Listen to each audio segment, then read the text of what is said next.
About an online school the University of Arizona acquired back in 2020.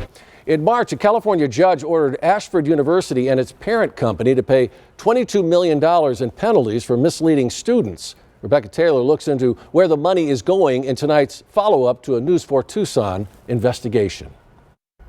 While the court awarded penalties against Ashford University, it did not award restitution, so that money will not help people pay off student loan debt. It's very frustrating.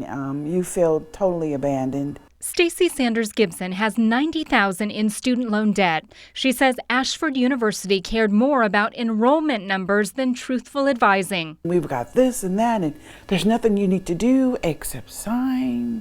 So they wooed you. They wooed me, yes. Her online master's degree cost $40,000 in 2012, but interest keeps accruing, she says. I believe they ripped a lot of people off. After Gibson's story aired, more than a dozen Ashford students contacted the News 4 Tucson investigators, sharing similar stories of false promises. Erica P. writes, I graduated in 2014 with over $100,000 of debt from the online master's program.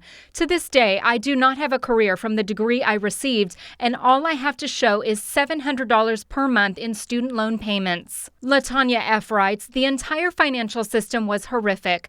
I am currently in debt to the school with no assistance with employment. I am currently working minimum wage of $8 with a doctorate degree. In March, a judge awarded $22 million in fines against Ashford and its then parent company Zovio. It did not award restitution for former students, so where will the millions go?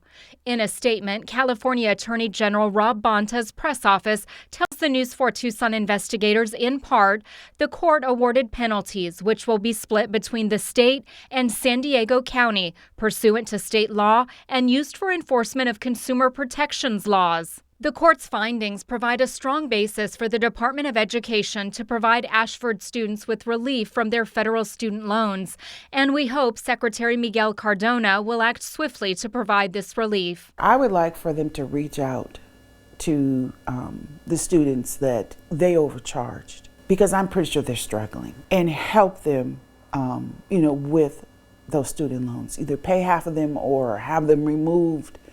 Do something. Even though Ashford was rebranded as the University of Arizona Global Campus in 2020, it hasn't been a smooth transition. Last month, more than 3,000 student veterans were told they could no longer use GI Bill benefits to pay for classes and housing after UAGC transferred its headquarters from California to Arizona. But last week, school officials fixed what they called a bureaucratic snafu, which halted their ability to accept the federal funds. UAGC says it expects no interruption to student benefits, classes, or costs.